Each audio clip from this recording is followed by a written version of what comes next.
నమస్కారం, NS news కి స్వాగతం. నా పేరు ఉషా. ముందుగా ముఖ్యాంశాలు. బాల్కొండ మండలం కిసాన్ నగర్లోని శ్రీ కళ్యాణ రామక్షేత్రంలో శ్రీరామనవమి సందర్భంగా జరుగు ఉత్సవాలకు ఏర్పాట్లు పూర్తయినట్లు నిర్వాహకులు తెలిపారు.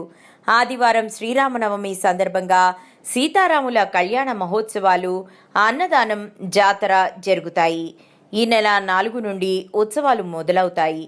భక్తులు శ్రీరామనవమి ఉత్సవాలలో పెద్ద సంఖ్యలో పాల్గొనాలని నిర్వాహకులు కోరారు.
కిసాన్ నగర్ శ్రీ కళ్యాణ రామక్షేత్రంలో 4/4/25 నుండి 6/4/25 వరకు బ్రహ్మోత్సవాలు ప్రారంభమవుతున్నాయి. కాబట్టి 4వ తారీఖు రోజు శుద్ధి పుణ్యావాచనము, కలశస్థాపన దేవత, అఖండ దీపారాధన, ఋత్విక్వరణము, పుణ్యావాచనము, ఆహ్వానము, ఆరతి జరుగును.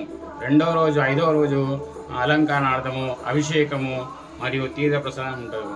6వ రోజు చైత్రశుద్ధ నవమి రోజున ఉదయము మంగళస్థానం, అభిషేక స్థానము, ప్రత్యేక నూతన వస్త్ర అలంకరణ మరియు 11:35 మిథున లగ్న పుష్కరాంశ సుముహూర్తమున సీతారాములకు కళ్యాణ మహోత్సవము, అనంతరం అన్నసత్రం జరుగును. కావున భక్తులందరూ అధిక సంఖ్యలో వచ్చి సీతారాములకు కృపకు పాత్ర కావాలని ధన్యవాదాలు తెలుపుతున్నాము.